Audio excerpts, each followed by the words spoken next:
Yo quiero introducir esta pregunta porque creo que es importante, y un día estando ahí justamente me encontré a dos personas justamente hablando de esto desde lo más esencial de su corazón. La idea, yo te pregunto, la idea del fin del mundo, de la llegada de Dios o del designio divino, de la construcción del tercer templo de Salomón o de la no construcción, esta idea todavía está vigente como parte de la explicación de lo que está pasando, o ya definitivamente está en la basura y el problema es de índole geopolítico, Daniel. Bueno, esas cuestiones mitológicas religiosas han cobrado fuerza en las últimas décadas porque le ha interesado precisamente dotarle de un sesgo religioso a un conflicto típico colonial. Cuando se ha ido desenmascarando, y fíjate, es que es muy complicado crear un artefacto colonial de colonos extranjeros que van despojando progresivamente de tierra a los nativos en medio del siglo XX, no en el siglo XIX, no en el siglo XV. Es muy complicado hacerlo en el siglo XX y especialmente a partir de la Segunda Guerra Mundial, cuando se dota el planeta de una legalidad internacional que prohíbe precisamente las prácticas coloniales y por tanto se aborda un proceso de descolonización. Recordemos las descolonizaciones de grandes países africanos, descolonizaciones de Asia, etcétera. Entonces, claro, el gran dilema para Occidente es cómo narices conseguir el mantener el encubrimiento de estos colonos extranjeros que van desposeyendo poco a poco de la tierra, van demoliendo casas poco a poco o en oleadas, como en el 67, como en el 48, pero si no, pues en el día a día, poco a poco ya vemos las imágenes de otra casa derribada, de otra gran extensión de pueblos que van a ser digamos, evacuados, como dicen ellos, o expulsados los indígenas palestinos. ¿Cómo encubrir todo eso? Y entonces, una de las formas de encubrimiento que encontró tanto el régimen israelí como Estados Unidos y Occidente a partir de la Segunda Guerra Mundial fue dotar al tema de un cariz religioso que nunca tuvo. La invasión de Palestina por colonos extranjeros como la de Sudáfrica, en principio fue otra cuestión, fue hacer el desierto, hacerlo fértil, que decían ellos, como si aquello fuera un desierto.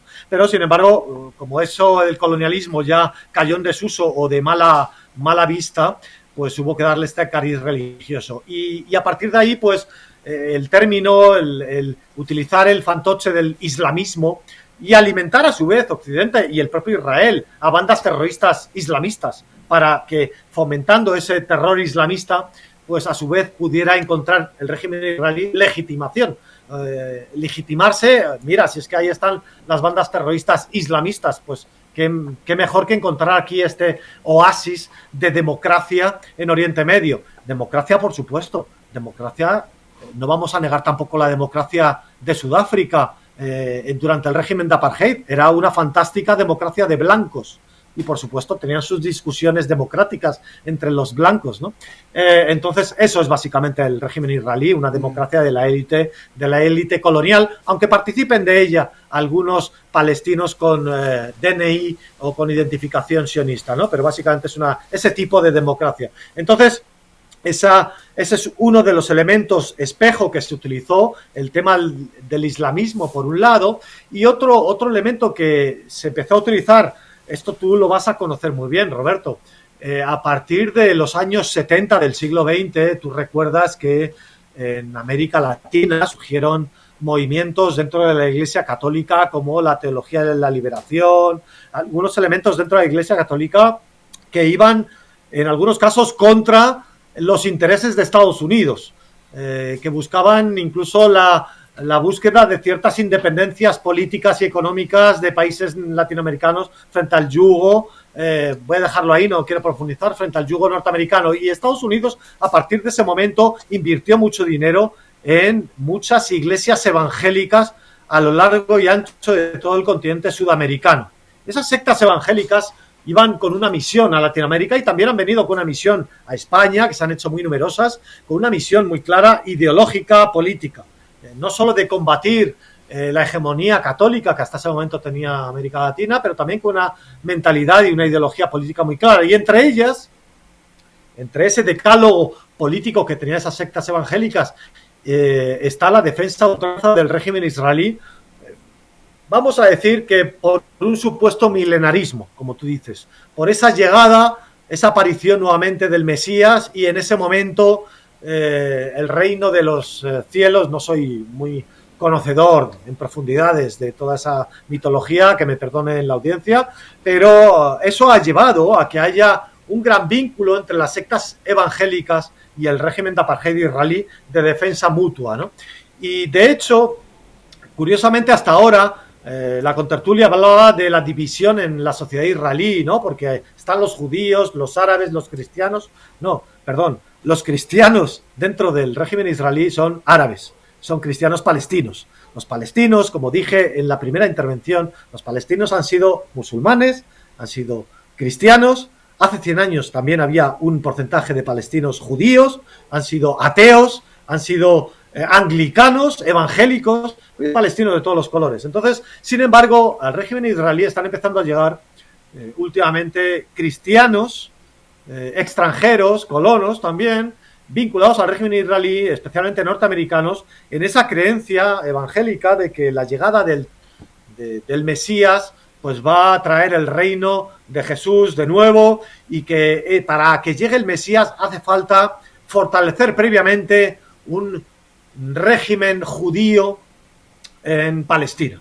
Y por eso ahí el apoyo, ya digo, de esas sectas evangélicas al régimen israelí, pero no hay que entretenerse mucho en eso. El encubrimiento es esa cuestión, digamos, mitológica o religiosa. Lo que subyace por debajo, en el fondo, es el dinero, el poder y el imperialismo de Estados Unidos de tener una base de control en Oriente Medio como es Israel.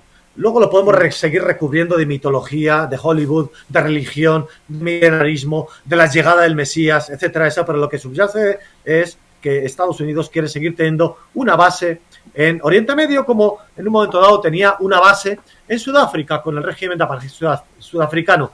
Y ojo, esos regímenes coloniales de apartheid generan a su alrededor una especie de tejido canceroso. Y igual que hay que recordar que el régimen de apartheid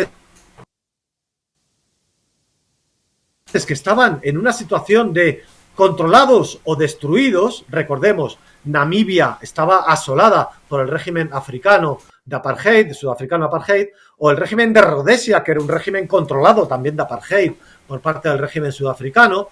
Pues había un cinturón de regímenes alrededor del cinturón, alrededor del régimen sudafricano. Pues aquí tenemos lo mismo, es la misma aplicación. El régimen de apartheid israelí tiene a su alrededor un cinturón de regímenes controlados o destruidos. Si estás contra mí, vas a estar destruido.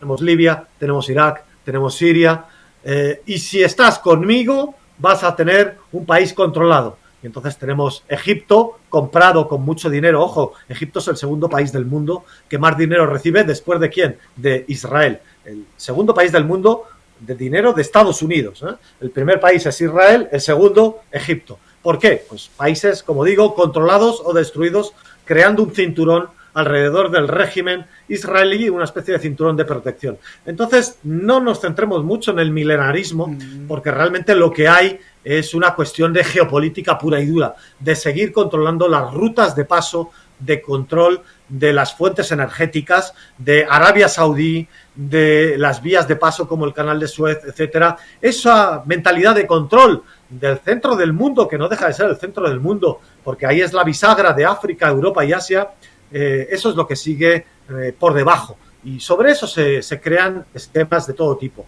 Y voy a rebatir algunas de las cosas. No sé si hay tiempo, ya solo queda... Sí, dale. Y también, bueno, si le puedes agregar, si también puedes agregar la pregunta, Dariel, en caso de que, por ejemplo, Israel quisiera negociar con el pueblo palestino, ¿con quién negociaría? ¿Con Hamas, con Fatah, con la Yihad Islámica, con la autoridad palestina? Porque tienen diferentes visiones del mismo pueblo palestino. Adelante, Daniel.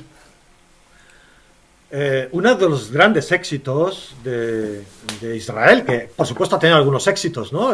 Algunos de ellos los contaba la contertulia, esos éxitos, lo ha descrito ella muy bien, perfectamente, esos guetos y esos bantustanes, zona A, B, C, esa complejidad. ¿Cómo pueden entender?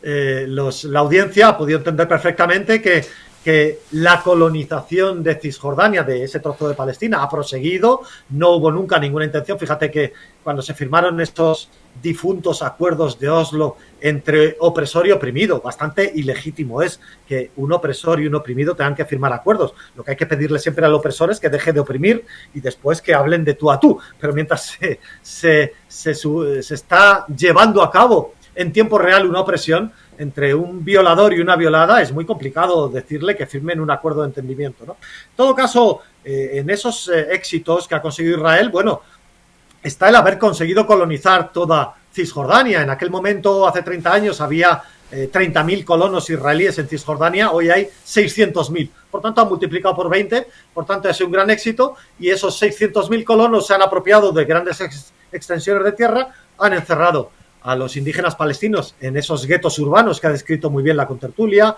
el gueto A, Ramallah, las zonas A y las zonas C, todas las más grandes para los colonos israelíes. Y lo que sí ha faltado a la verdad absolutamente es que los palestinos están gobernados con la legislación de la autoridad palestina. Eso es absolutamente falso. Como ella sabe perfectamente, toda Cisjordania, los palestinos de Cisjordania están sometidos a la dictadura militar del gobernador militar israelí de cada momento.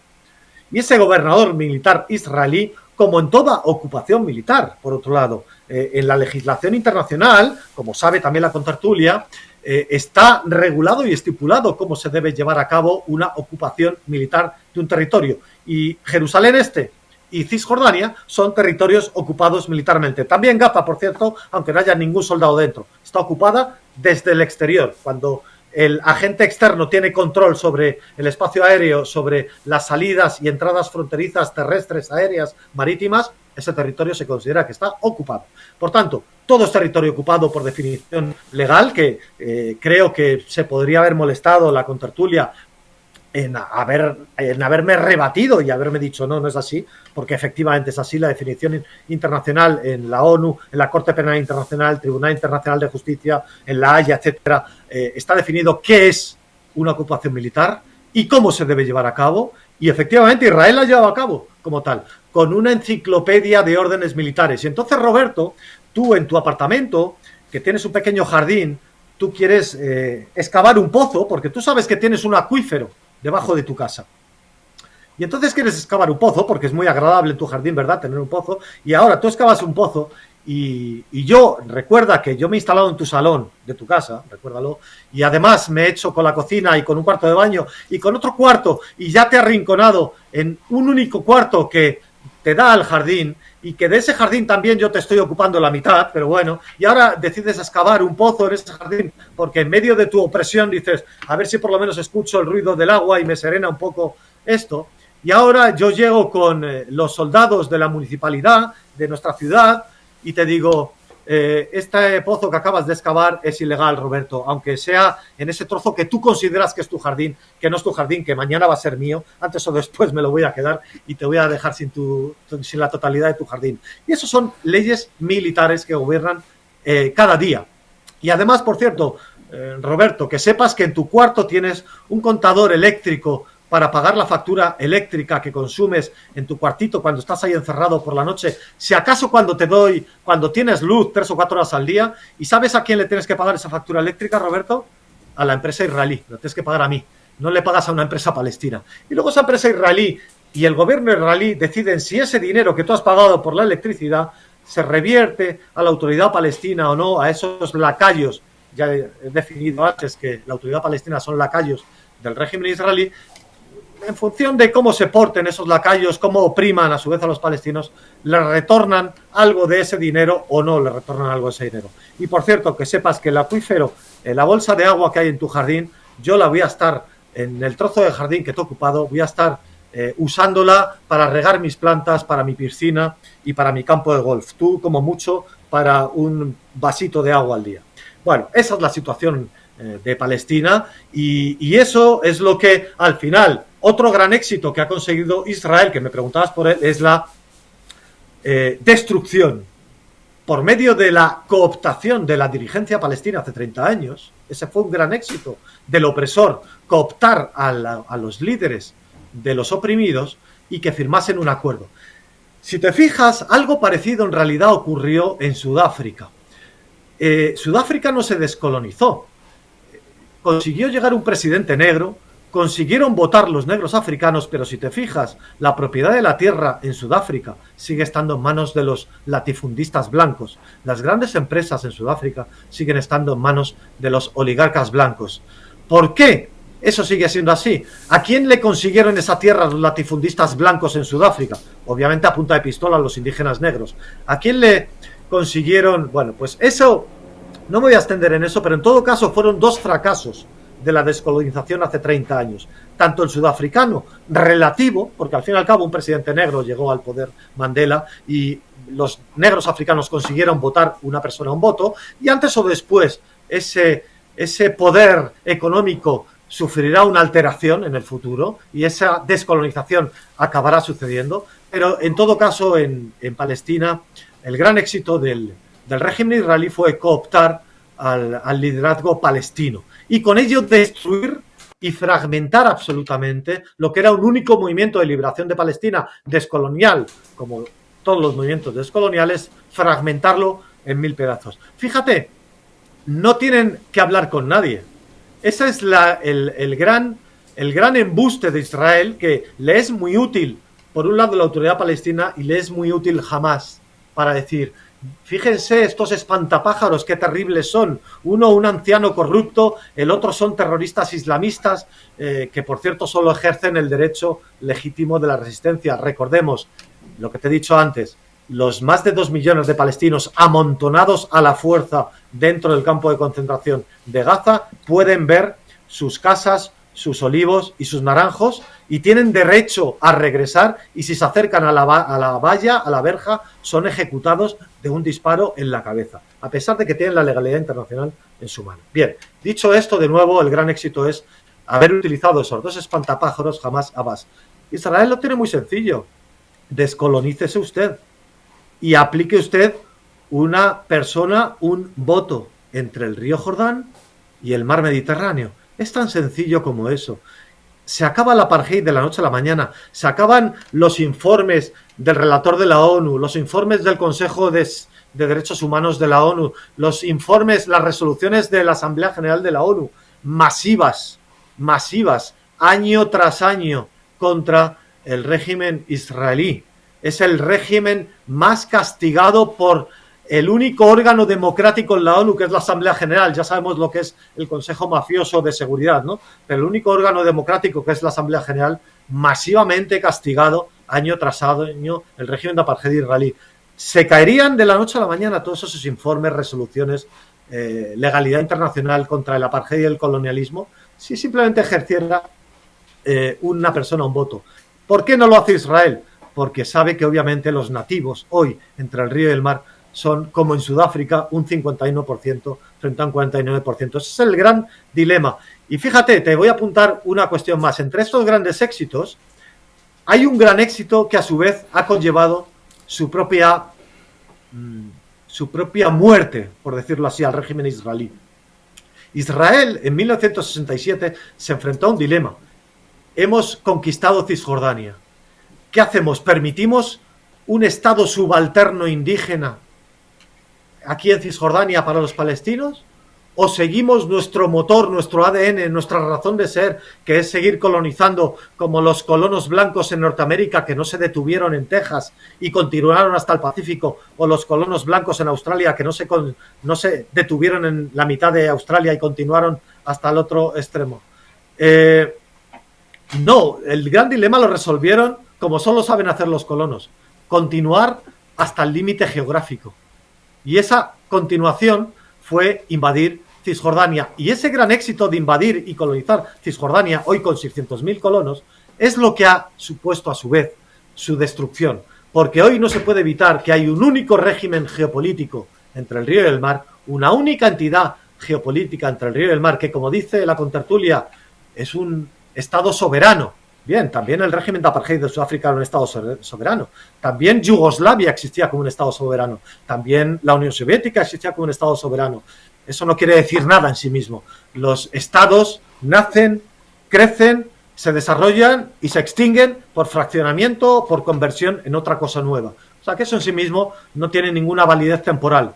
Por tanto, ahí, en aquel momento, el régimen israelí firmó su propia sentencia de muerte en ese gran éxito de invadir Cisjordania y colonizar Cisjordania. Hoy tiene toda Palestina ocupada, renombrada bajo su nombre, Israel, con los indígenas sometidos a 3 situaciones diferentes de apartheid, los 2 millones que viven en Israel con DNI israelí, 65 leyes de apartheid.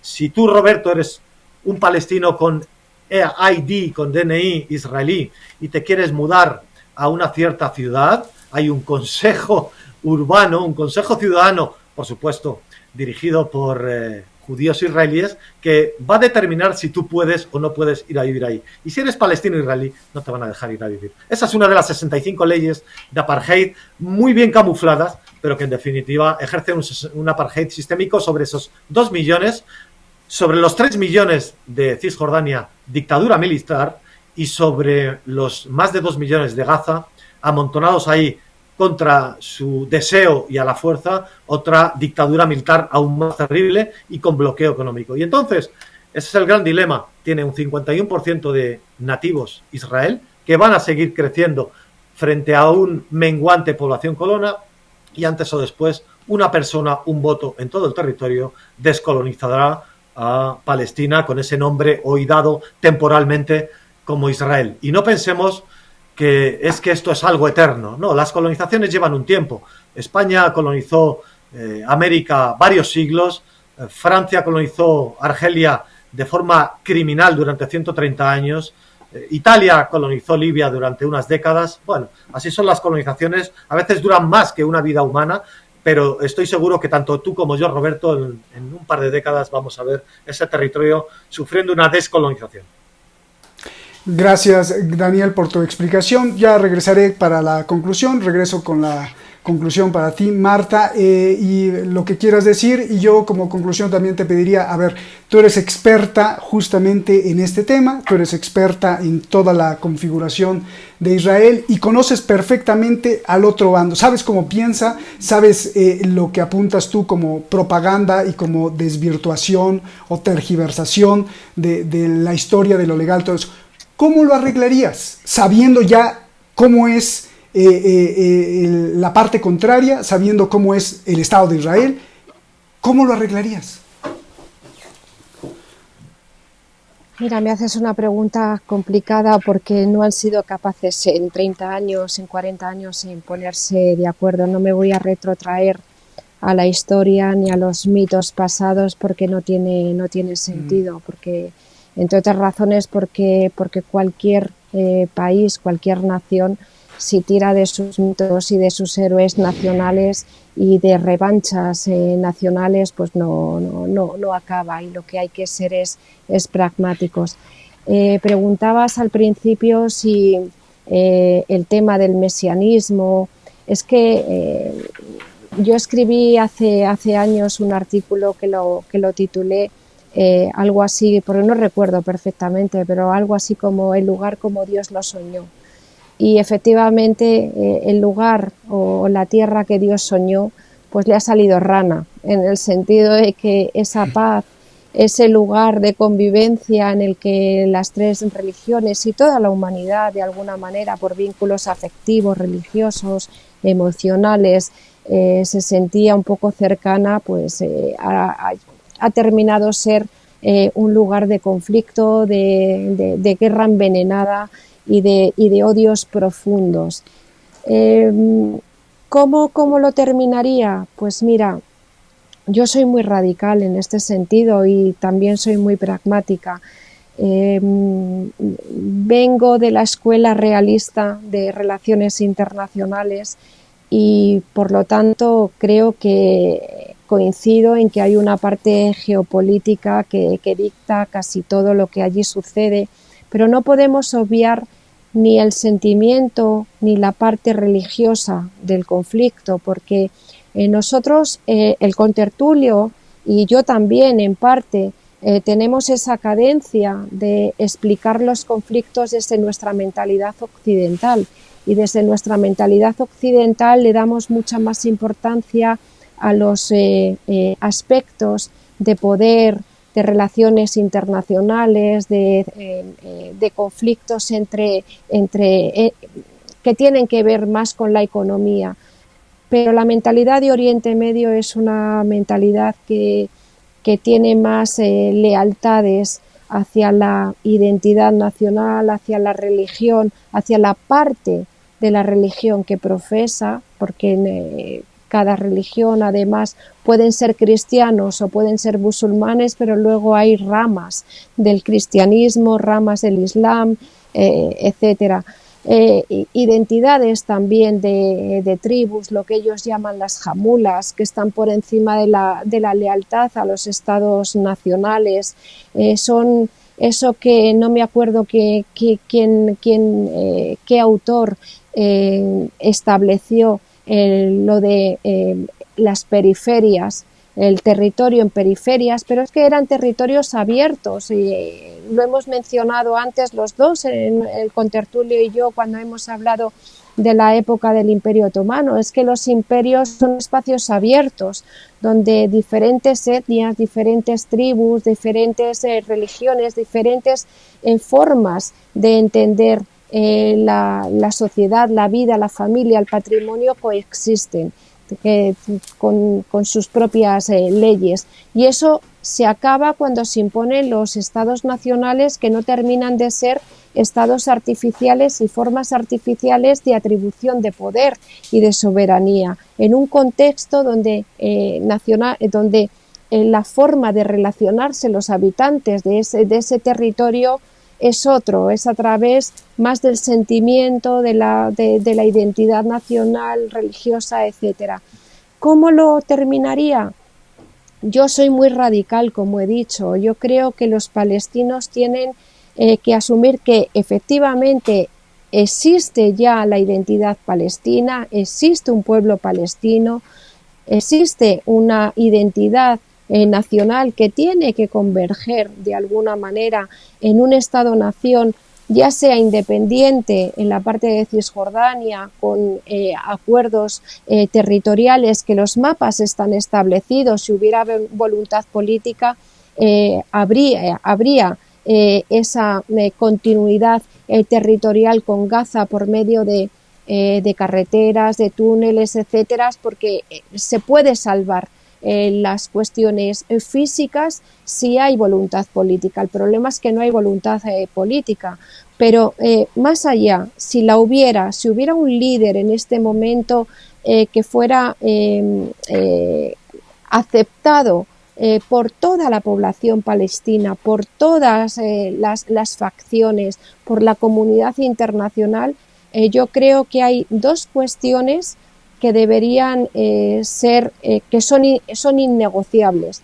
Por un lado, el reconocimiento del Estado de Israel y la legitimidad del Estado de Israel, es decir, tú no puedes continuamente estar diciendo que no le reconoces y que voy a establecer un Estado junto a ti de forma transitoria hasta que bien por la demografía o bien por la resistencia al terrorismo, la guerra, lo que sea, te voy a terminar absorbiendo y eliminando. O sea, esa garantía de seguridad mutua tiene que existir.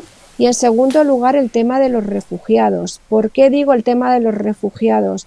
Porque los palestinos son los únicos que tienen una agencia de Naciones Unidas destinada a la ocupación de los refugiados y de una carta de naturaleza de refugiado que se va transmitiendo por generación en generación, y eso es inviable.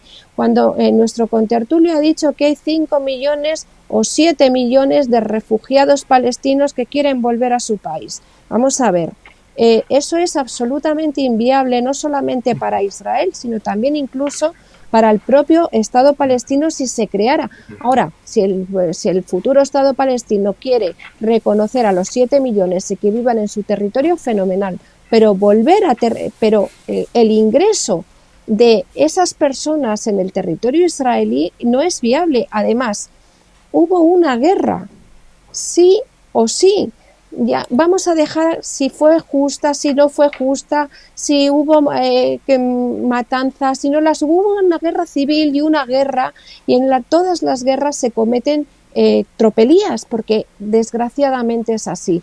Esa guerra se puso fin en el año 48, en el año 49, cuando hubo unos acuerdos de paz que no son tratados de paz, son acuerdos de delimitación de fronteras, lo que hoy se llama la línea verde, a través de los acuerdos de Rodas, que son acuerdos de alto el fuego y de establecimiento de fronteras más o menos finales, porque fueron fronteras de alto el fuego. En ese momento, los palestinos, los árabes que estaban en Palestina y que se quedaron en lo que luego fue el Estado de Israel, son la población árabe palestina que hoy conforma con todos los derechos y con todas las garantías la ciudadanía del Estado de Israel. Los que se fueron se establecieron en diferentes países, en Jordania, en Líbano, en Egipto, en Europa, en Estados Unidos. Esos palestinos que fueron refugiados en su momento, hoy ya no existen, o han muerto por edad, o son muy mayores, son de la edad del presidente Mahmoud Abbas. Por lo tanto, es absolutamente injusto, incluso es injusto para el resto de los refugiados que hay en el mundo, que son cerca de 60 millones de personas que están sometidas al control, a la ayuda, a la verificación de una agencia particular para ellos, que es el ACNUR, que es la que se encarga de tramitar todos los procesos de cómo los refugiados a lo largo del mundo se van a establecer en los países de origen. Lo lógico es eso, lo lógico es que las personas que han nacido en otro país ya tengan la nacionalidad y la ciudadanía del país de origen.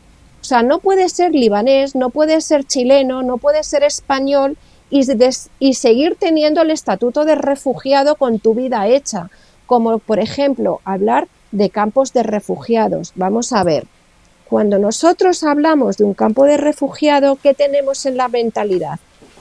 Una carpa, una zona muy deprimida.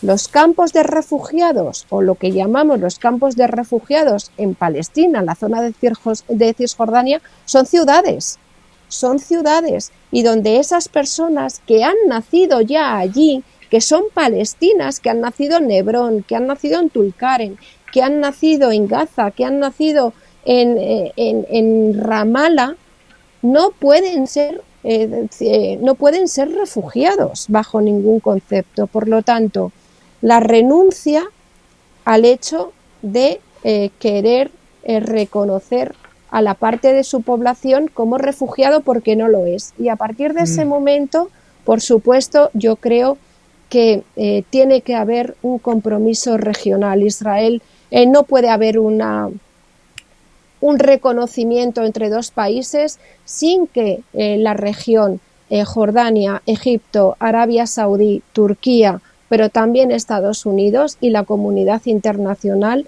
medien, pero esta vez de una manera seria, exigiendo a la parte palestina que cumpla los acuerdos que firma, porque no lo ha hecho, y que el dinero que le llegan a través de los fondos de la financiación sea para fomentar el desarrollo en la educación, en la sanidad, en la infraestructura de su pueblo, y no en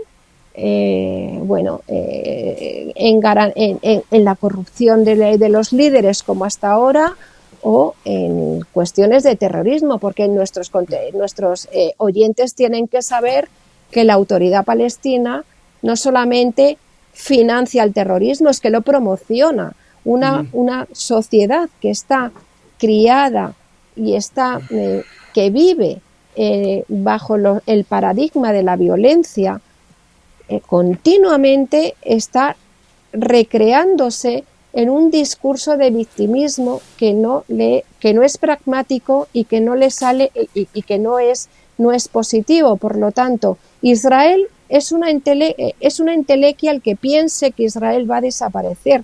No va a desaparecer. Oye, Marta, pero Sí. si nos pasamos por alto el plantear este problema desde el punto de vista geoestratégico, no solo geopolítico, sino geoestratégico, ¿qué pasaría? Y la pregunta también es para Daniel, ¿qué pasaría si Estados Unidos y sus amigos se pusieran de acuerdo con los enemigos de Estados Unidos, o sea, los grandes poderes y los grandes capitales transnacionales confrontados y enfrentados en el mundo, se pusieran todos de acuerdo? ¿No habría paz ahí?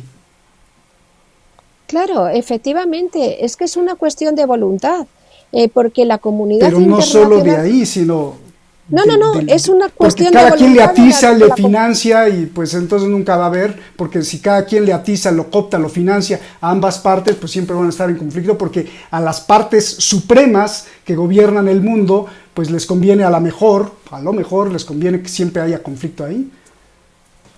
Bueno, yo no sé si les conviene. Yo desde luego creo que a los poderes de la región, a los países más próximos que ahora mismo tienen como prioridad neutralizar el dominio iraní y sobre todo eh, la posición no ya de hegemonía en lo que ellos llaman el arco chií iraní, sino la posición es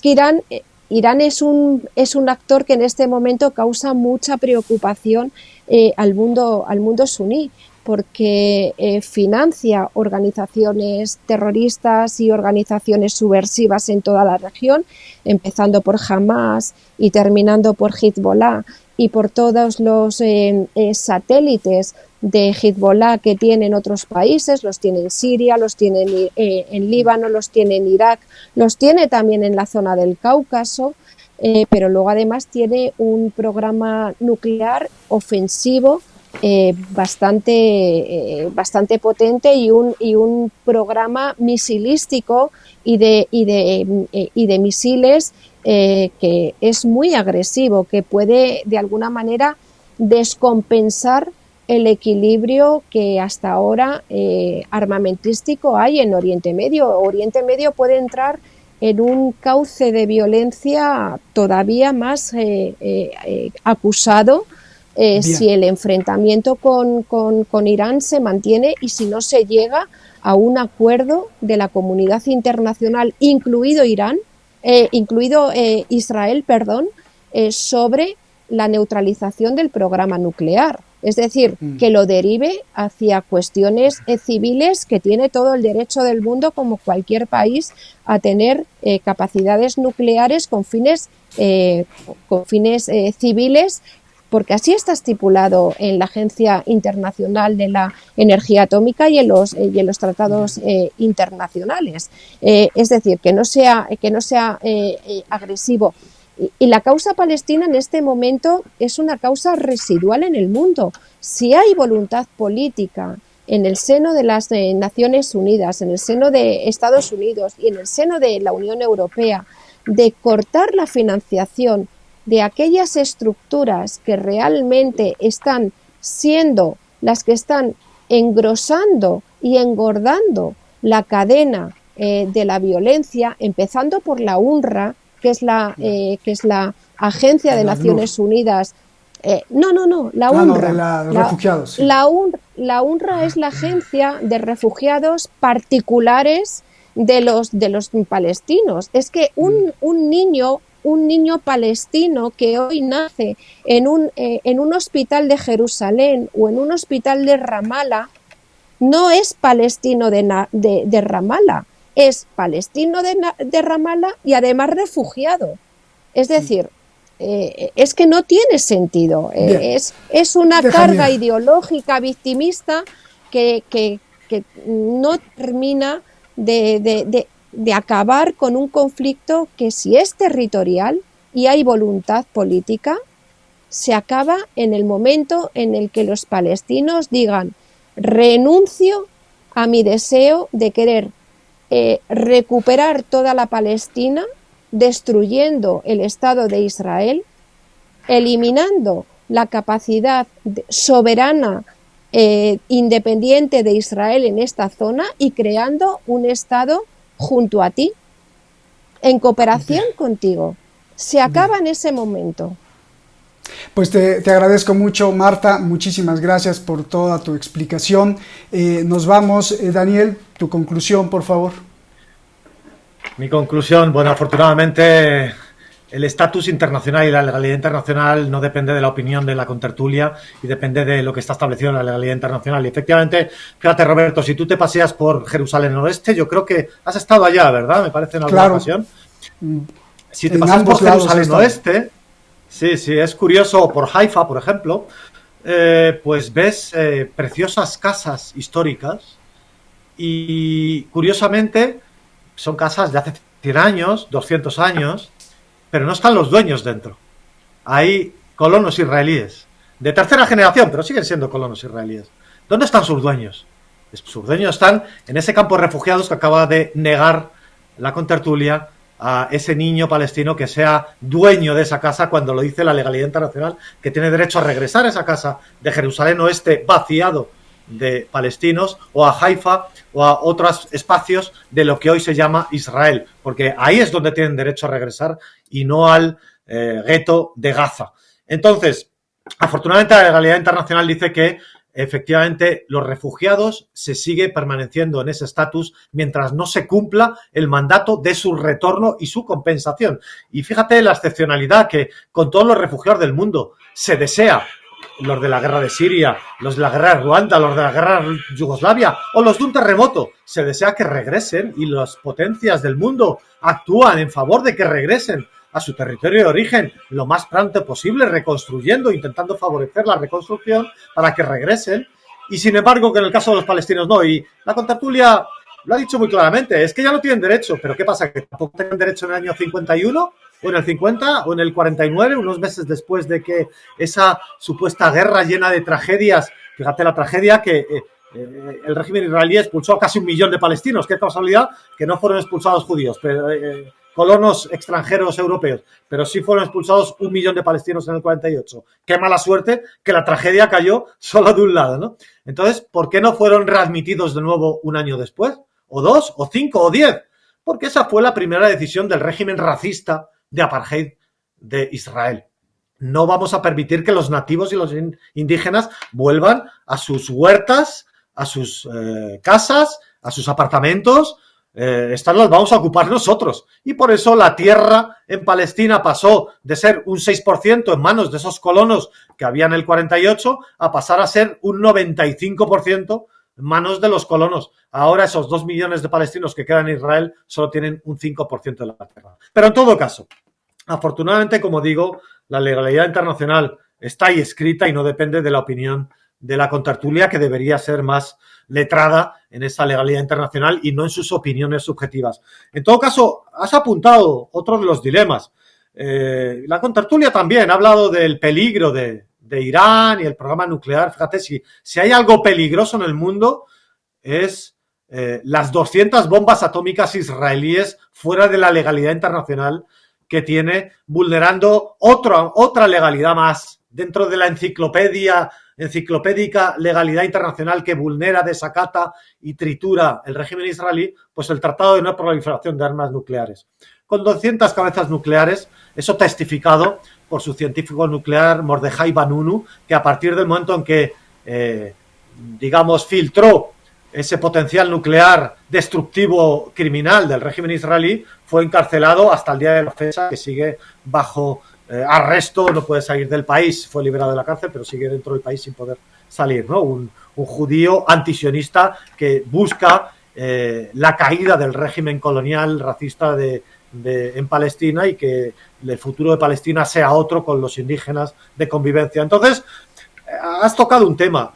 Yo he tocado en las anteriores intervenciones la vertiente demográfica, pero y un poquito la vertiente regional, geopolítica, de cómo el cinturón de de regímenes alrededor de Israel, pues también estaba en una situación de controlada o destruida, parecida al régimen sudafricano de apartheid, ¿no? Namibia, Rodesia, etcétera, Mozambique.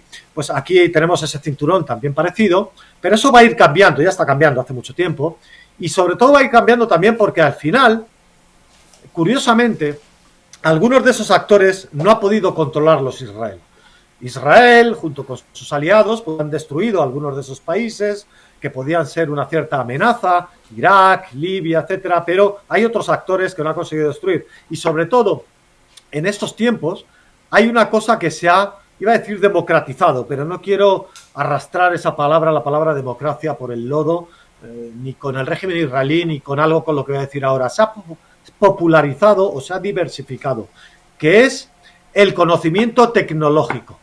Y así como en Gaza consiguen hacer cohetes manufacturados, lamentablemente manufacturados, pero los consiguen hacer con automóviles viejos que consiguen, digamos, la chapa, doblarla, hacerle un canuto y con combustible refinado conseguir hacer un cohete con sus propias manos. Pues igual que los del gueto de Varsovia tiraban contra los nazis que estaban al otro lado por encima del muro lo que podían tirarles a los nazis, pues desde el gueto de Gaza, cada vez que pueden, también arrojan, como pueden, un cohete manufacturado. Pero esa tecnología se está multiplicando. Y fíjate, tú decías antes al inicio que voy a tocar aquí la vertiente militar de la dimensión de la ocupación de Palestina por el régimen israelí y su periferia regional. Tú decías que en 2014 estabas allí dando crónica de la última gigantesca masacre de plomo fundido, me parece que fue allí en Oriente Medio. No, fue margen defensor, escudo protector o margen defensor, ya no sé. Le ponen esos nombres rimbombantes a cada masacre tecnológica israelí contra el gueto civil de Gaza, ¿no? Y fueron efectivamente 2.300 personas masacradas en casi 2 meses, como bien decías al principio. 2.100. De ellas hay que tener en cuenta que el 50% de los habitantes del gueto de Gaza, como de todos los guetos palestinos, son menores de 15 años. Por tanto, cualquier masacre contra los guetos palestinos es una masacre contra la infancia palestina.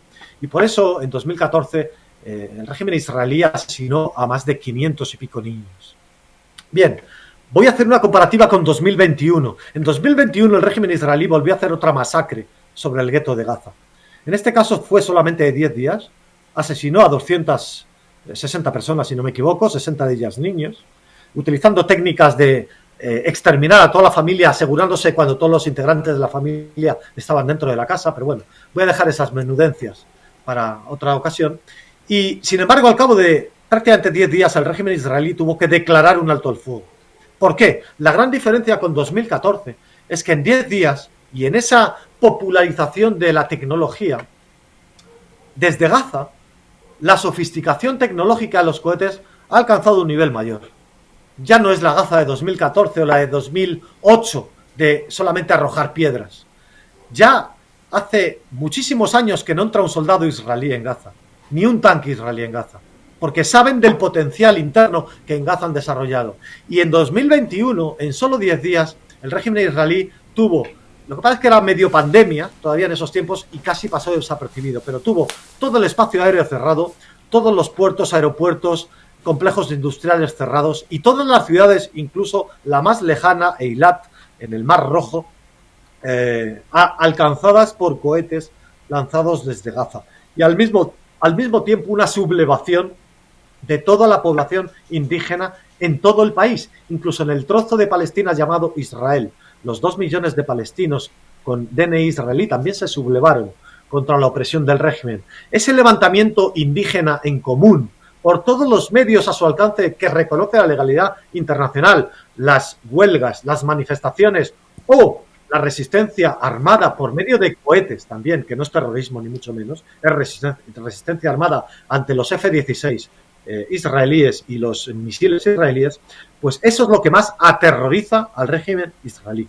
El pueblo palestino esté unido. Por eso la contertulia se ha esforzado mucho en hablar de las facciones, de Hamas, de Abbas. No nos preocupemos.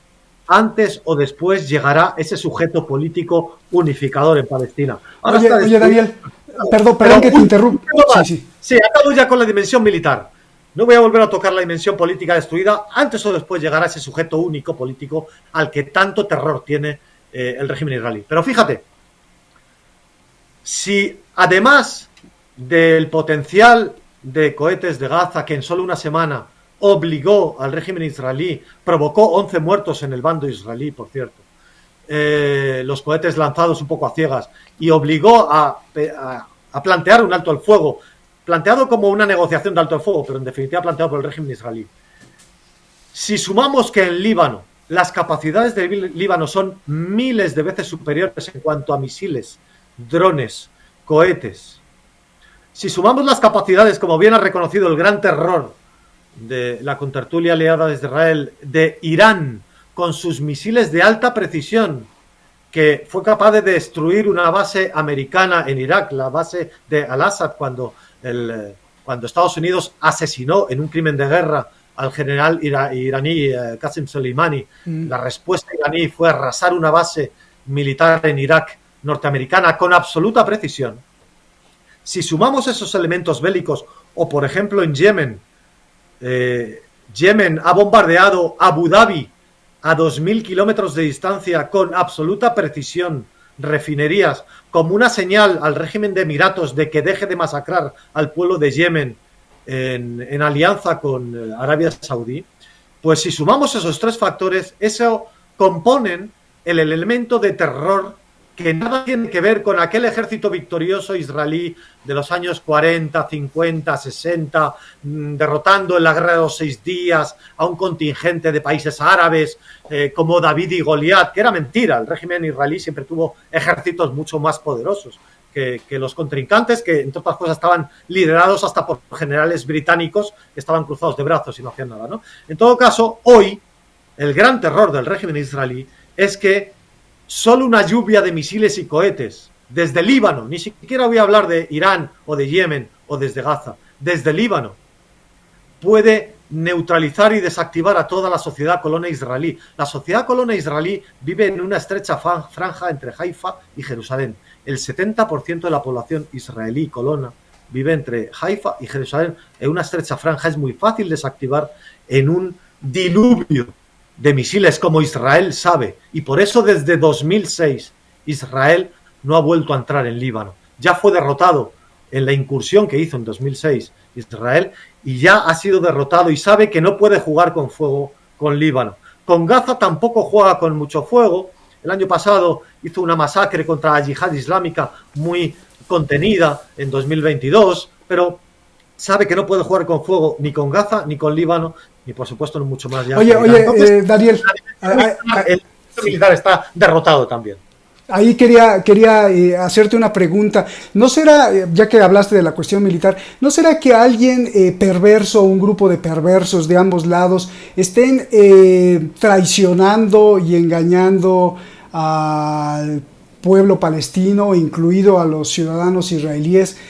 Porque yo siempre me preguntaba, y esto lo tengo documentado, el propio ejército y los sistemas de seguridad de Israel, que han dicho que tienen los mejores sistemas del mundo y que revisan centímetro a centímetro y descubren túneles y todo lo que sea alrededor de Gaza para no permitir que pase material bélico, finalmente pasa, y desde Irán lo han reconocido y desde Gaza les han agradecido a los iraníes la transferencia de cabezas de misiles, de propulsores de misiles. De hecho, en su momento pusimos aquí videos de cómo las autoridades o los líderes de Gaza agradecían a Irán todo el armamento que ha llegado hasta Gaza. Entonces yo me preguntaba, decía, bueno, pero si Israel dice que detecta absolutamente todo, ¿no será que hay alguien que le guste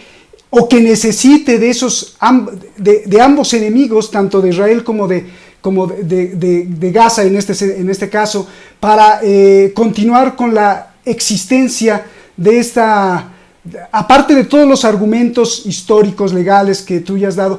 Pero se hace un poco de sentido, ¿no? Porque pues se necesitan ambos como enemigos para estar bombardeándose y para subsistir en su propia causa. Y yo me preguntaba eso, no sé, a lo mejor estoy soñando, pero si Israel supervisaba cómo es posible que pasaban y entonces eso les da más armas y entonces les da más justificación para estar bombardeando Gaza y se hace un círculo vicioso, pero que al final conviene a algunos perversos. ¿Podría ser?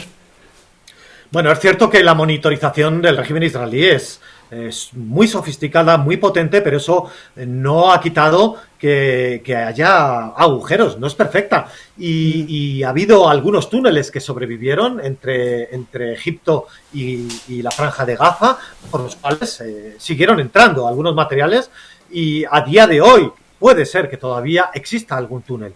Y al respecto de eso, pues es muy paradójico, es que efectivamente tú pones... es que puede ser que alguien esté engañando. Es que al final aquí hay muchas dimensiones multifacéticas. Por ejemplo, una cosa es Gaza, que consigue su armamento, lo ha conseguido a través de los túneles, o bien de autoconstrucción, mediante esa divulgación tecnológica que está en Internet, creando esos cohetes, reciclando vehículos, reciclando combustible, depurándolo, etcétera. Y otra cosa es, por ejemplo, Cisjordania. ¿Cómo consiguen las armas en Cisjordania? En Cisjordania, por ejemplo, tú no vas a ver un Kalashnikov. Tú has visto seguro muchos Kalashnikov, como son. ¿Por qué en Cisjordania no hay Kalashnikov? Porque Cisjordania son, como hemos dicho, guetos indígenas bajo control estricto israelí de checkpoints, etc. Pero entonces, ¿cómo es que tienen fusiles? ¿Qué tipo de fusiles son? ¿Sabes cuáles son? Que también los conoces muy bien. M16, M16. ¿Y cómo puede ser eso? ¿De dónde vienen? ¿De dónde? Si esos fusiles son norteamericanos o bajo licencia israelí. ¿De dónde vienen? Bueno, pues ahí tienes un elemento, por ejemplo, como es que la mafia rusa israelí, la mafia de judíos rusos israelíes, pues acaba distribuyendo también armas a la resistencia palestina de Cisjordania, de los guetos de Cisjordania. Es que, por ejemplo, en el año 2022, dos polvorines, no sé cómo los llaman en Latinoamérica, dos polvorines, dos depósitos de armamentos del régimen israelí, uno en el Golán ocupado a Siria, no olvidemos que también el régimen israelí tiene territorio todavía ocupado a Siria, que tendría que explicar el régimen israelí por qué no ha querido devolver nunca al régimen sirio. En todo caso, un polvorín, un depósito de armas en el Golán israelí y otro en el desierto del Nakab, en el sur, en el llamado desierto, que no es un desierto.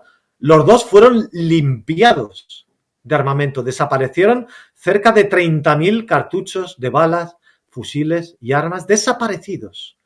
Está en la prensa del régimen israelí. ¿Dónde han ido a parar esos o dónde van a ir a parar esos fusiles, esas armas? Obviamente van a ir a parar a la resistencia palestina. Hay unos compradores. Entonces, esas son las grandes paradojas que también coexisten en esta dimensión de un pueblo colonizado, desposeído, sujeto a una opresión sistémica que intenta ejercer su resistencia como la ejerce el pueblo ucraniano, que en muchos países deberían estar ayudando al pueblo palestino y no lo hacen.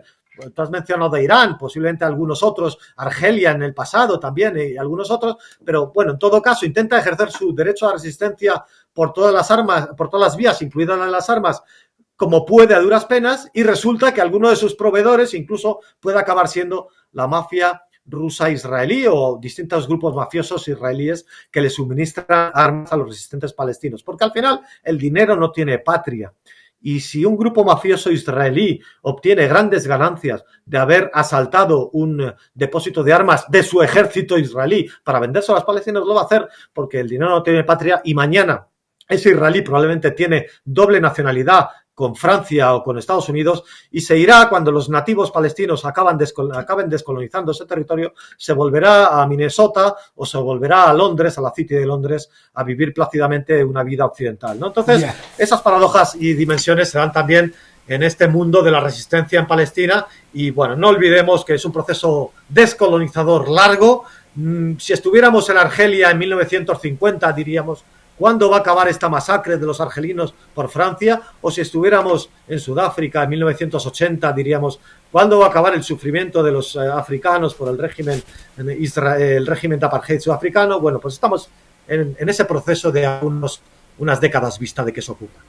Bien, pues les agradezco mucho y deseo de verdad de todo corazón, y aunque parezca super cursi o super ridículo, que la semilla del amor que cada uno tengamos en nuestros corazones, ese amor de amar no solo a tu pareja, ni a tu familia, sino al prójimo, al próximo y creer que todos tenemos un derecho a la equidad o a la igualdad, como le quieran llamar, pueda sembrar las condiciones para que la paz algún día también regrese. Gracias Daniel, gracias Marta, de verdad les agradezco muchísimo su tiempo y seguramente el público, y esperamos que YouTube no esconda los programas que cuando son de temas muy delicados, si bien no los corta porque a veces los elimina, si bien bueno, a veces nos amonesta en el canal o lo quita, que por lo menos no lo esconda en el motor de Google para que la gente lo pueda ver y pueda tomar su propia conclusión y decisión y dimensionar este conflicto que es verdaderamente lastimante para todo el mundo. Seguramente el auditorio les va a agradecer mucho las explicaciones y su tiempo. Yo les agradezco de verdad, también de corazón. Marta, gracias Daniel, y pues nos vemos hasta la próxima. Un abrazo, gracias y buenas noches. Un abrazo, gracias. Gracias, buenas noches. Gracias.